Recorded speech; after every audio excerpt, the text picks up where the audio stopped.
Hello everyone, welcome to our drafting class on wills.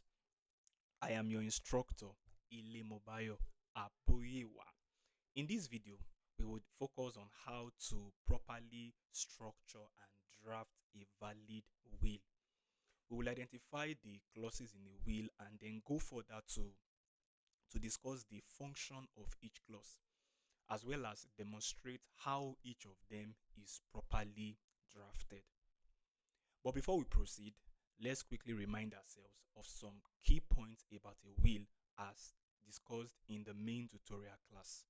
We explained that a will is a testamentary document made voluntarily, executed and attested to according to law, and made by a person of a sound disposing mind, wherein it gives direction to persons appointed regarding the disposition of his real and personal property at his death.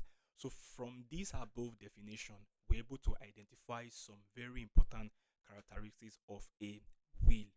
And to begin with is that a will is a testamentary document. That is, a will is testamentary in that it only takes effect after the death of the testator. So if Mr. A writes a will today, none of the beneficiaries would benefit from whatever gift has been devised to them until Mr. A dies. Another very important point we're also able to identify from this definition is that a will is ambulatory. When we say that a will is ambulatory, it means that the testator or the testatrix, right, can change, alter, or revoke his or her will at any time, of course, before death. You don't expect Mr. B to have died and then he comes back to come and rewrite, right? So it's ambulatory. That is, it can be changed, it can be altered or revoked at any time before the death or demise of the testator. The next important point to also take note of in this definition is that a will must be made in accordance to law. So it's not for the testator to just say, you know what, maybe somebody just wakes up to say, well, I have so many properties. Let me just determine who gets what, how I want to distribute it. In fact, I'm going to write my will. I don't need anybody to be attesting witness. After all, it's my property. It belongs to me. No. As much as the law gives the testator or the testatrix a certain level of freedom to be able to, distribute his properties, there are certain requirements that the law expects from the testator to put in place so that the will to be made becomes valid and enforceable in law. So, for example, you have requirements like age. So, somebody age 16, age 15, 17 in a legal state jurisdiction cannot, be regarded as a testator, right? Because under the Lagos state jurisdiction, it is 18 years and above, while in the Abuja jurisdiction, you have 21 years and above. So that age requirement must be met. And then the fact that a will must be in writing and they must be properly executed, and there must be, attesting witnesses who, witnessed the actual signing of that will, right? So a will must be made in accordance with the law. And also, most importantly, is that the testator or the testatrix must be a person of a sound disposing mind. The law takes this very, very, very, very seriously, because once a person is dead, the court cannot wake the person up to start asking, were you okay when you were writing your will and all of that? So it's expected that the testator, right, is of a sound mind. That means that he knows what he was doing when he was preparing the will. He understood that, okay, I'm giving my properties to this beneficiary. He understood the effect of making the will. And of course, we discussed the case of Banks and Goodfellows, Parker and Felgate, in how the law has, established some principles to see that a testator was actually of a sound disposing mind at the time of making the will. So, and if a will is not rational at the face of it, then the court may, rule saying that the testator or testator did not have a sound disposing mind at the time of preparing the will. And as we proceed in this video, I'm going to show you what you as a lawyer, you are supposed to request from the testator or testator, so that at his demise, the children or, anybody challenging the will not come to say that the testator was not of a sound disposing mind, because of certain documents you'll have requested from the testator to hand over to you. And if the will eventually gets challenged, you can demonstrate that document in court to prove that the testator was indeed of a sound disposing mind at the time of making the will. Finally, it is also the it's also advantageous that a testator prepares his will so that he can appoint executors or trustees who would help him administer his estate. Now, you know that when the testator is dead, like I joked the other time, he can't come back to start saying, okay, I'm dead, but this is what I want to give you. Now, I'm giving this to you, I'm giving that to this. He needs to act through some persons, right? Who are like his body double now on earth. Are you getting it now? They are the one representing him. Now they are the ones alive. Those people, they are known as what? Executors, or they are also known as trustees. But for the purpose of our course, we just stick with executors, which are also, we've identified them as personal representatives. So these personal representatives are the persons the testator has appointed that at his own demise, so they are the ones that will carry out the instructions in the will. So Mr. A can appoint his sister as executor to, gather the estate and then be the one to distribute to the beneficiaries in accordance to his will. And of course, the main purpose of a will, which we mentioned under the gift clause, is what? So that the testator can distribute his real and what? Personal properties to beneficiaries. We mentioned that if there is no gift clause in the will, that document is, is a worthless piece of paper, because that's really the purpose of making that will.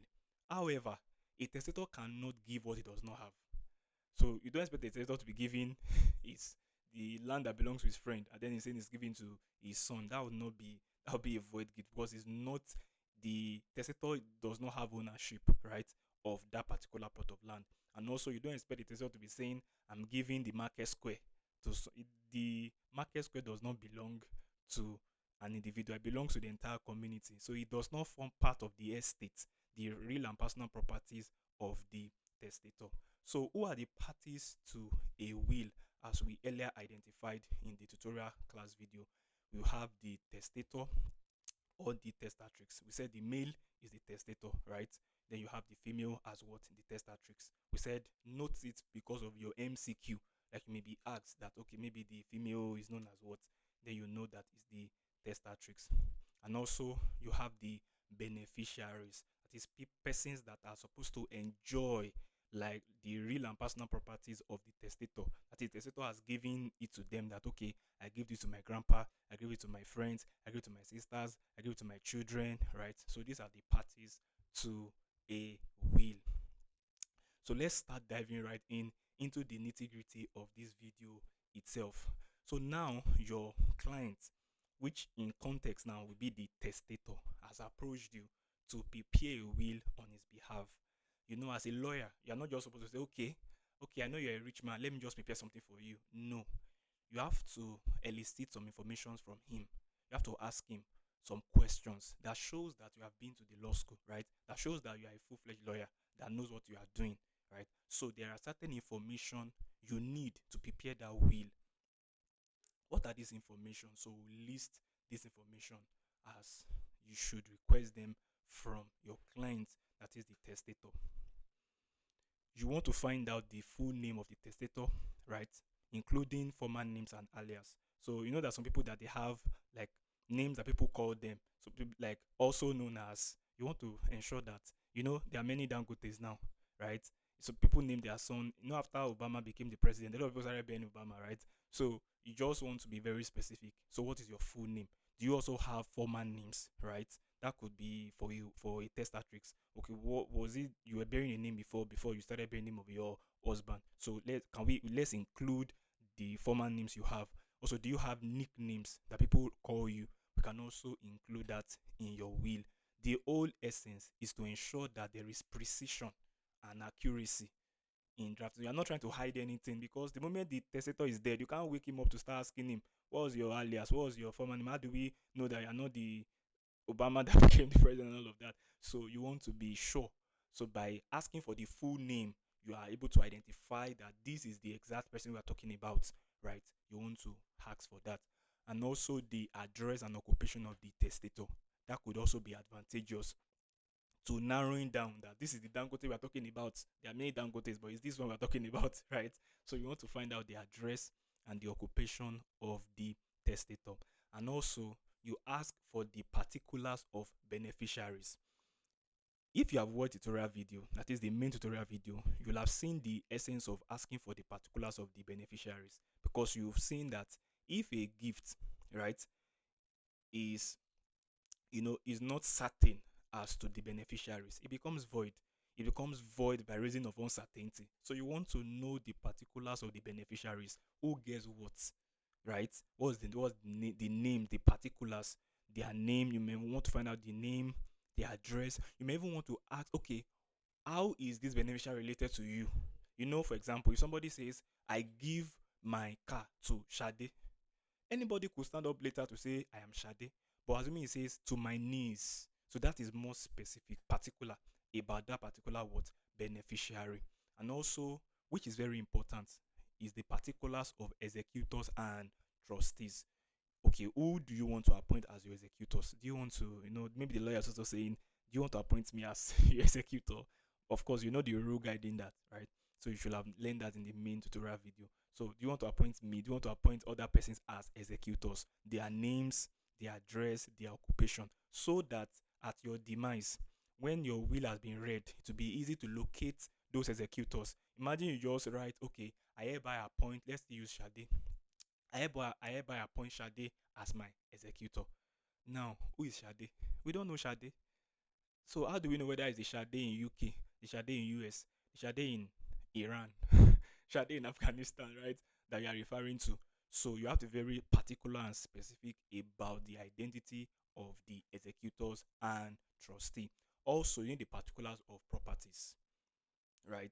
And of course, your advice, please, let's be very, very specific about what this beneficiary is getting. So your car, what's the plate number? You want to ask for full details so that it is easy. It makes the work of the executors very, very, very easy, because now they can identify that this is the specific property that the testator is what referring to. Also, the disposition of properties. Now that we have listed all your properties, who are you giving your car to? Who is taking your laptop? Who is getting your microphone, right? Who is getting your horse? Who is getting the money in your account? You have several accounts. So who is getting that? You have many shares in companies. Who is getting that? So you want to know which beneficiary gets what.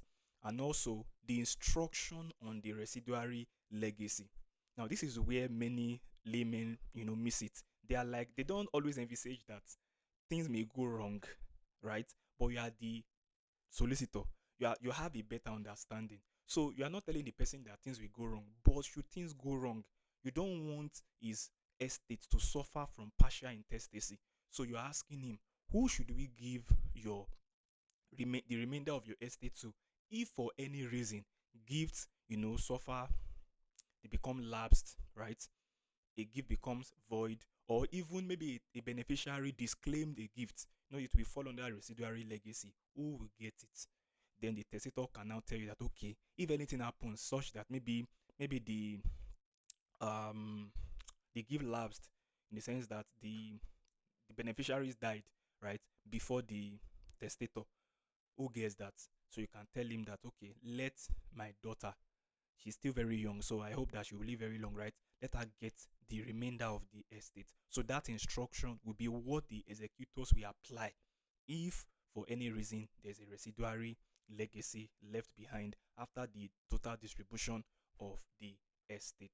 Also, you will request for the medical certificate. And this is where the issue of sound disposing comes in. You can ask the testator to go for a medical fitness, right? To show that he is fit and proper, in quotes, mentally, of course, mentally, such that he understood what he was doing. You can even ask him to maybe scribble some notes to just demonstrate that he was not cajoled, he was not forced, he did not suffer from any dementia, right? He fully understood what exactly he is doing in your office by instructing you to prepare his will. So you may want to request for a medical certificate. Of course, this is if for any reason the will is challenged, you know what to do. Also, the particulars of attesting witnesses. For this one, you are very, very particular. You want to know who the witnesses are because you know the implication of law of a beneficiary also acting as what? A witness. You know that the rules are very clear. If a person is a beneficiary to a will, he is not expected to also be an attesting witness. Only if the only exception to that is if he falls under the exceptions as we have mentioned in the main tutorial class video. Also, you want to talk about the custody of the will. Now, there's no hard and fast rule to this, but you can advise your client properly on where to, keep the will so that it's become easy to discover it. Like we're going to learn in our probate practice class, that when a will has been prepared, when the testator dies, one of the first thing that will be done is to discover the will. So imagine somebody, going to the ground to bury the will. Who will ever even think of it that the will was buried underground? So you want to advise your client, okay, do you want to keep the will with me? So that at your demise, I'll just, submit it to probate registry, or lodge it rather at probate registry, to lodge at the probate registry. Or do you want to keep it with a trusted friend? Or do you want to, keep it in a bank vault? So you can advise him on the custody of the will. So now that we know the information required that, will help us to, be precise about the will of the testator, about how it's to be administered, we'll turn to discussing the clauses in a will. But I'll tell you this for free. When you now need to draft a will, please use very simple and comprehensive grammar as possible. That's not when you want to be showing that I'm a lawyer, I understand big grammar, right? Write in a very simple way so that any executor will take it and would understand the will of the what of the testator. So let's move on to the clauses in a will.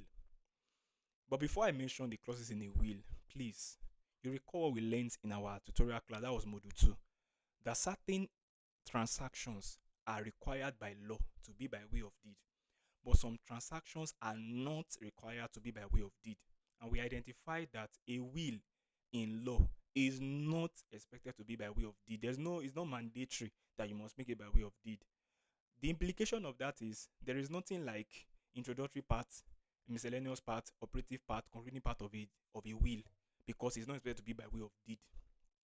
However, so that the document can be tidy, such that it's not just scattered. Imagine, imagine execution clauses on top and then gift clauses down. It's going to not be well tidy and well put together. That is why we now have these clauses. So please, as much as we have said the a will is not to be by way of deed, that does not mean that if you are asked in your bar finals to list the clauses in a will, you will now list it anyhow because there is no pattern to it. No, you have to follow this structure. Because of course, this is the pattern the law school have also given you so that you can follow it and your will can be well tidy. So ensure that you take note of that very important point. So what are the clauses in a will? First, we have the commencement clause, followed by the revocation clause, appointment clause, charging clause, gift clause, residuary clause, testimonium, execution, attestation, and franking. Of course, we are going to go again, right? So, commencement clause, revocation clause, appointment clause, charging clause, gift clause, residuary clause, testimonium, execution, attestation, franking.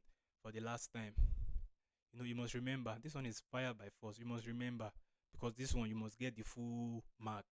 One, you have the commencement clause, revocation clause, appointment clause, charging clause, gift clause, residuary clause, testimonium, execution, attestation, and franking. So let's start by discussing each of these functions, and then I'll show you how to draft each of these clauses. So let's start with the commencement clause.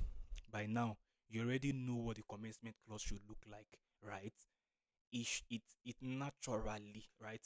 So it naturally disclose the nature of the document. And like I often say, it means that if you pick up any document, you can identify that, oh, this is a will. You don't even have to read too far. Just the way this has been, the way the commencement clause has been written, this is a will. What is being emphasized is a will, right? So it discloses the nature of the document. Also, it is in the commencement clause of a will that we also have the date. I did not say date clause, right? We have the date. So in the commencement clause, the date is also incorporated. So and a will must be dated. A will must be dated. Why must a will be dated? So that we will know what is the current wish or the desire of the testator on how is it to be administered. Don't forget, a will is ambulatory, meaning that a testator can prepare as many will as possible, right? But if you make a will today, right, 2022, you can make a will again in 2025, right? And then what you really want is for the one in 2025 to be the will that becomes valid and what enforceable. So you ensure you date it, right? So that it not even become a question of maybe we are now, challenging it on the grounds of fraud. That see, this will is not even dated. How then do we even know whether this is the desire of the testator as to how his estate must be administered? So this is not a deed when you are told leave it undated so that you can avoid the incidence of law. No, ensure that your will is what dated. So don't prepare a will for a client and leave it undated. You are not obtaining governor consent, right? So ensure you date the will. And also, it is the commencement clause that discloses the identity of the testator. So you can see that all this is all incorporated in the commencement clause. So let's look at a sample draft. This is the last will of me. Then you write your name. Akolade Joy Tunde of number 2, Joklak Road, Imo State, made this 15th day of May 2024. So this is very, I always tell my students that this is very simple. You don't even need to cram anything in will. Just know that, okay, this is the last will of me, right? And then you state your name. After I said me, so state your name, right? And then of number, you put the address. What date was it made? 15th day of May 2024. So if anybody picks up this will document now, he knows that, okay, this will was made by, he can identify the testator, then the address of the testator, right? And then the date that will was what made. And of course, as we are going to see, if there is any conflict that will arise later, the issue of date can become a can become a factor that helps the court in interpreting the wishes of the testator. So ensure the will is what is dated.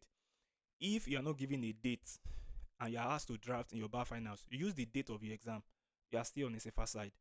If you are given a scenario and you are told the name of the testator, don't use your own name. Use the name of the testator mentioned in the scenario. So be very careful. Don't be overexcited that I know how to draft a will. I know how to draft a will. Then just draft it. You pay attention to just all those simple parts that the examiner would seek to what test your knowledge. So now that you've seen the commencement clause, let's look at the next clause. Excuse me, which is the revocation clause. For me, I think this is very simple and straightforward, right? Because it's revocation clause. What is this supposed to do? It is used to what? Revoke all previous wills or testamentary disposition made by the testator. So what are you saying? I am preparing a will this 15th day of May 2024, and I am revoking all previous will that has been made by me. Don't forget, a person can make multiple wills during their lifetime, right? So if it does not revoke that previous one, then the court may be forced to interpret the one is making now to follow what already is in the previous will, and the will may be read together, and that may eventually defeat the original intention of the testator. So when you have people who are laymen, they just write plenty wills. They don't know the implication of all this, but you are the solicitor, you advise them. Have you prepared any will before? You ask.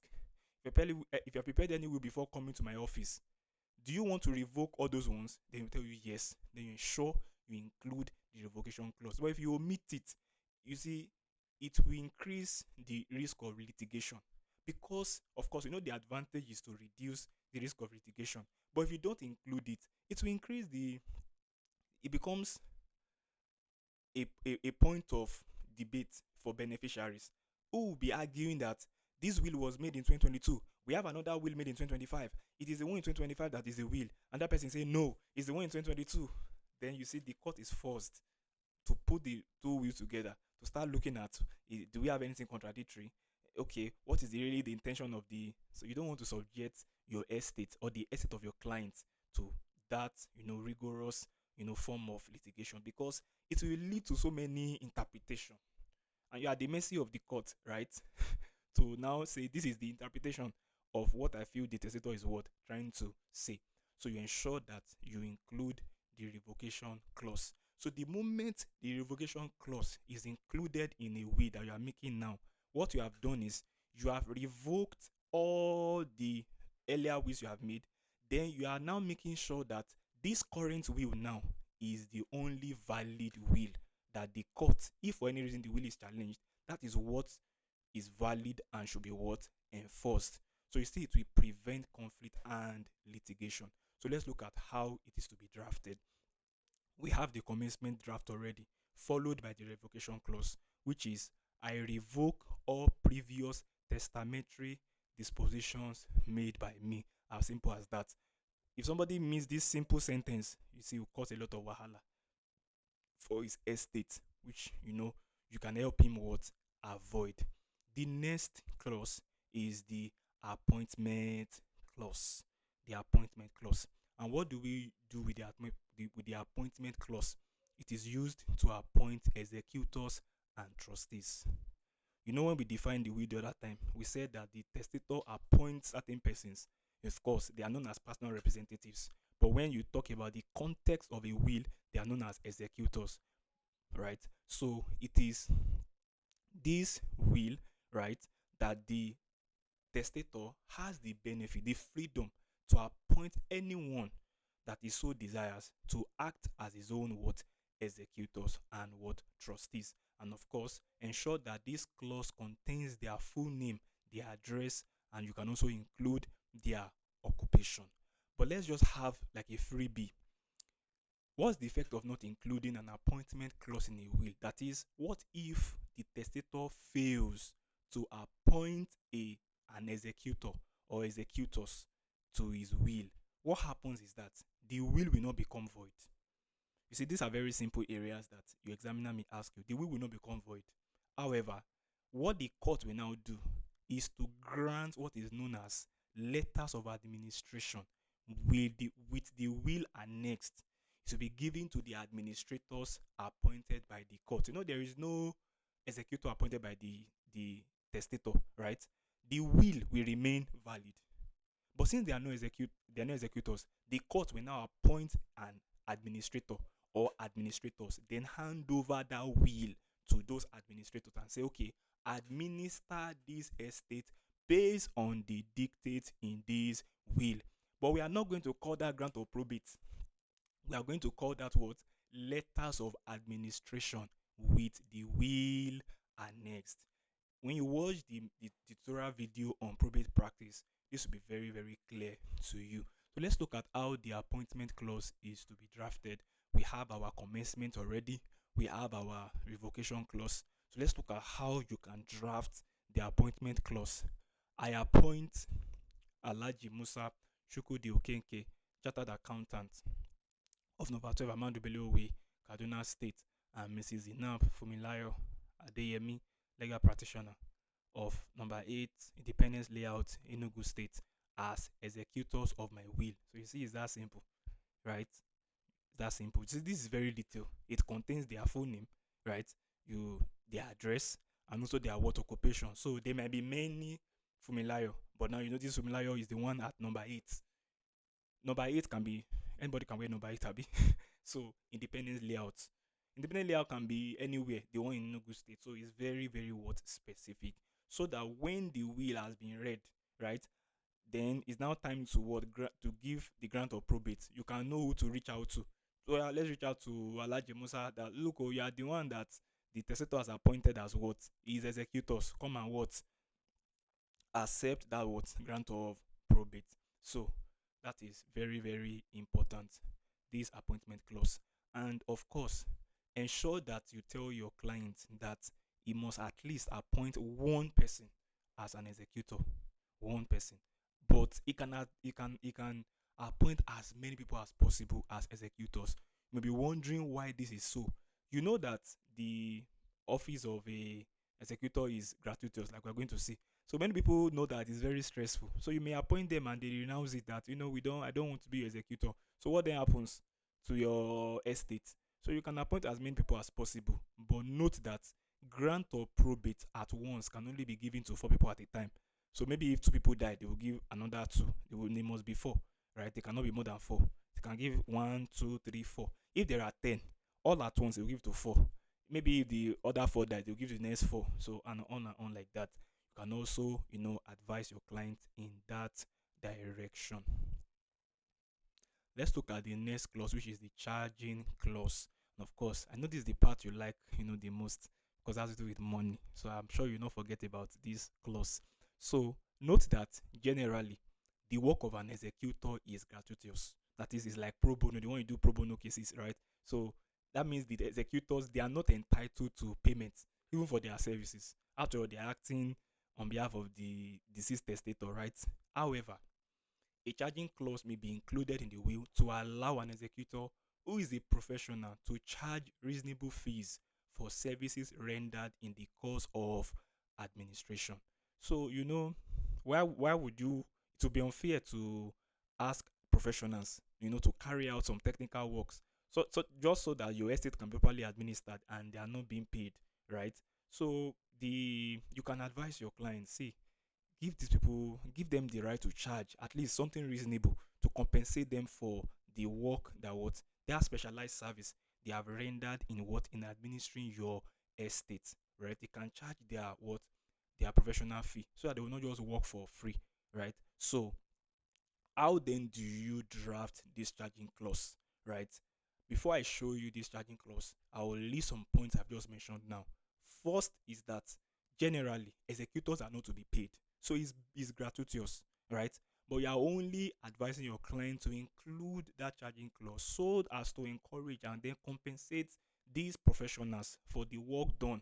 So that if for any reason they have to, they have to go all their way. For example, you know, a person that was appointed as executors, right, is a legal practitioner too, right? Maybe you are the legal practitioner who drafted the will, right? And then you know that you have been appointed as an executor. Now, you are going to first of all write a letter to the probate registry. That's your professional service. Should you do that for free? So you should be entitled to your professional fee, right? So that's what we are talking about. Let's look at how should be drafted. Remember again, we have our commencement, we have our revocation clause, we have our appointment clause. So then how do you write your charging clause? I direct that any executor or trustee of this my will who is a solicitor or other professional person may charge and be paid all usual professional fee, not exorbitant ones, for work done by them or their firm in proving this my will and in the administration of my estate, including work done after the scope of their ordinary duties as executors or trustees. And of course, when you appoint somebody as executors, what if the will gets challenged? Of course, they are the ones that will appear in court to defend. So is it that the lawyer should not be paid? So you can see the rationale for including a charging clause. So let's look at the next clause, which is the gift clause. And I've told you, it reflects the true essence of a will. A document purporting to have a commencement clause starting by saying this is the last will of me, so and so, without a gift clause is what? Is a worthless piece of paper. Because what you have appointed executors, okay, to do what? To give what? Nothing. So what's the essence of appointing them? So the gift clause reflects the true essence of a will, right? And you should also ensure that when you are drafting the gift clause, you disclose the full details of what? Beneficiaries. In the tutorial class, I've explained to you the different classification of gift. I also taught you how you can, once you even close your eyes, if they tell you that this is so you can identify that this one falls under this what category. So let's look at how the gift clause is to be drafted. For the sake of space, we are not repeating the commencement, revocation, the appointment, the charging clause, but take it as it's already there, right? So what follows next is the gift clause, and then the testator can write by saying, "I give my blue Toyota car with registration number XYZ124B to my son at DOC." Now this is very clear. This is clear. You know that this is the blue Toyota car. I know this is a specific gift, right?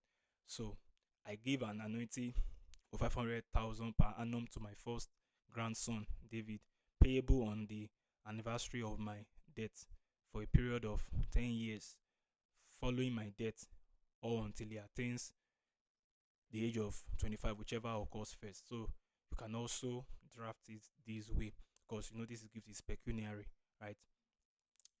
Now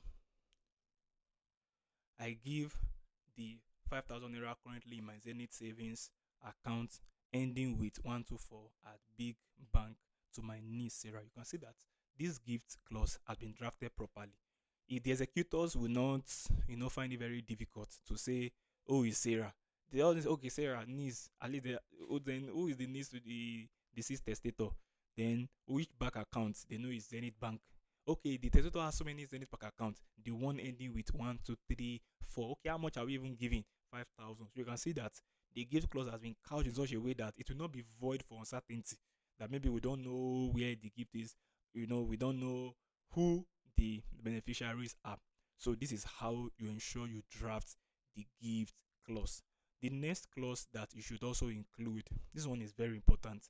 I already hinted you by mentioning that when I was explaining the other time about the residuary clause.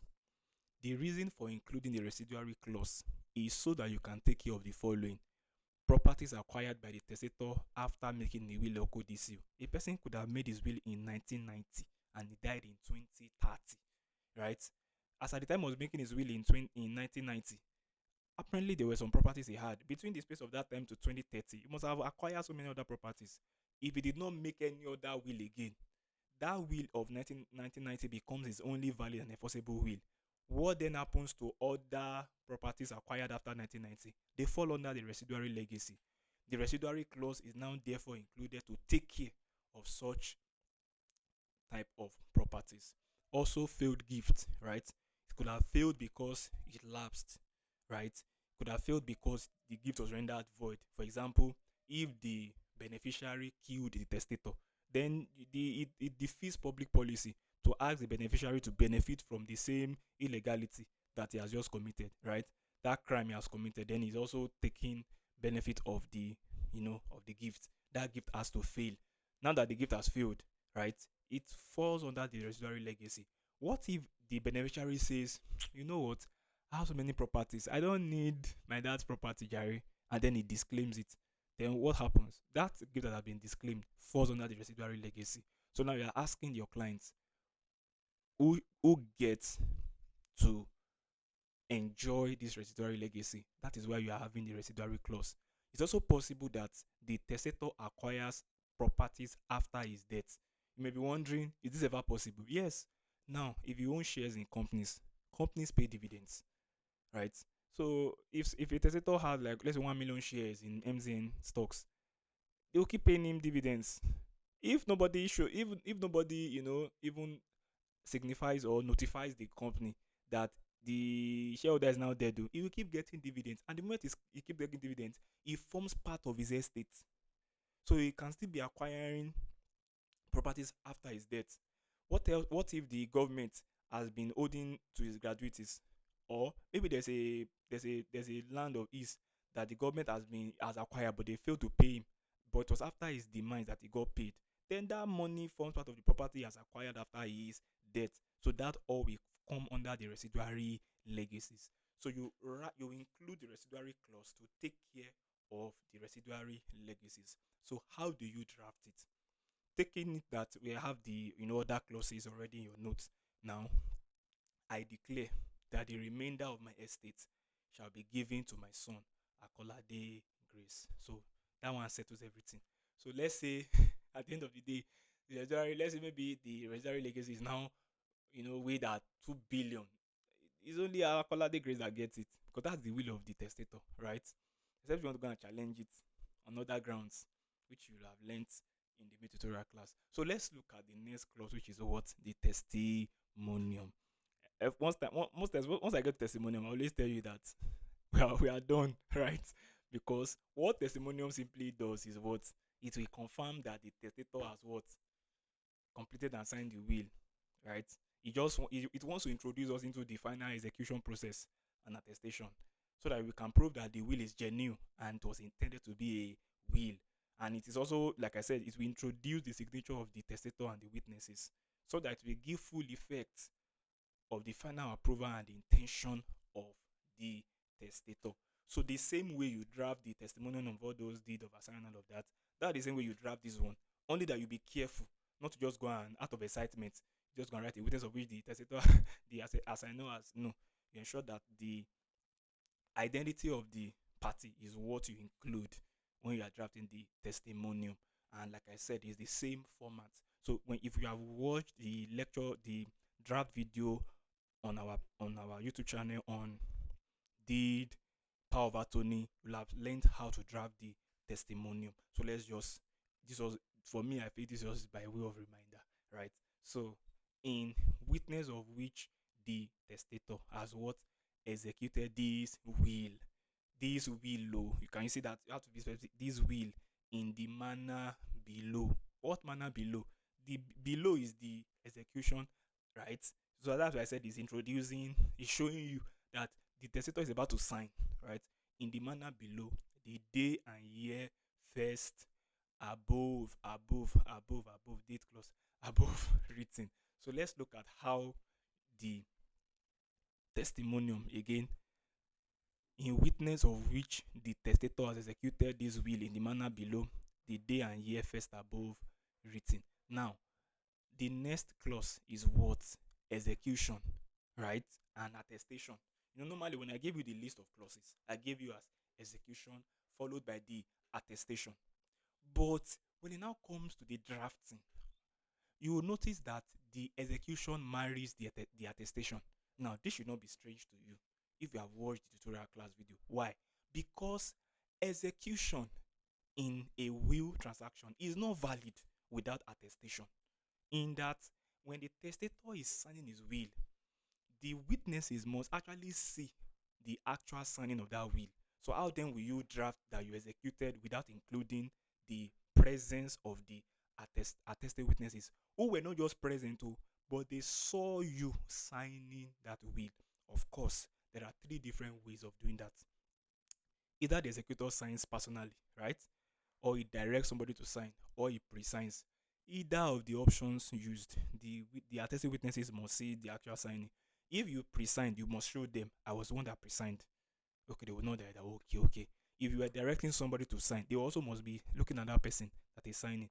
If you are signing personally, they must be looking at you signing that will. So that is why in drafting the execution clause, you realize that we need to draft the attestation clause alongside.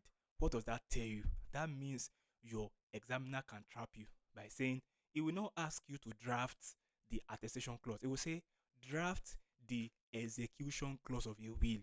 But should I tell you the truth? What it's actually asking you to do is to draft both the execution and attestation, because you can't execute a will without attested witnesses.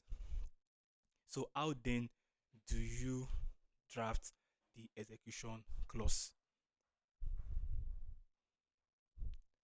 Signed by the within named testator, and then you write this. You must sign. I've always told you. You will sign. You must sign. If you don't sign, it's a worthless piece of paper. So you don't expect your examiner to give you any score, right? You now say, in our joint presence and by us in his presence. Then of course you write then the names, the address, the occupation of these witnesses. So you can see how the execution and the attestation clause is married together like cement twins. You can't separate them. So the testator cannot sign without the joint presence of the attesting witnesses, right? Of course. So you ensure that you draft it this way. And then finally, we have the franking. For the franking is simply you disclosing as a lawyer that you were the one who drafted this will. Simple as ABC. Franking is now showing, in a more systematic way, your name, your address, your phone number, your Gmail address. So, but this is the caution. When you are given a scenario, read it. It is possible that the name of the legal practitioner has been supplied in the scenario. Don't use your own name. Use the name of the legal practitioner. Now, if they did not give you the address, the phone number, now you can improvise by using your own address, but don't use another name other than the name of the legal practitioner given to you. The examiner will not overlook it, because the reason you were given that name is so that if for any reason the examiner says you should draft, you should use that name of the legal practitioner as mentioned in your scenario. So let's look at, assuming the scenario has used my name, Aboyewa Limobayo, right, as the name of the legal practitioner who drafted. So I just put Limobayo Oluwaseun Aboyewa. I think that's why people call me AI. So AI lawyer. So you now see ABC associate, right? This is just fictitious, so you can like go and browse it. There's something like that. So number 5 Zik Road, Sokoto. Of course, some of you have not been there. And then this is the phone number of this person that claims to be Lemubai Oluwaseun, right? And then you have our Kampusoasis at gmail.com. So you can see that this is how you frank. So imagine if somebody is giving a question to Frank. I mean, that's very cheap, right? So we have come to the end of the video on the drafting video on wheels. I've taken my pain to taking the time to explain, not just show you, say, draft it this way. Take my time to even give you snippet of explanations of the importance of these clauses. So I expect that if these questions, pop up in your bar final examination, you are able to attempt it. Please subscribe to our YouTube channel. Please share our videos with your colleagues so that they can also enjoy what you have just enjoyed. Ensure you keep checking our playlist. You see more videos there that will help you have a seamless experience in your bar finals journey.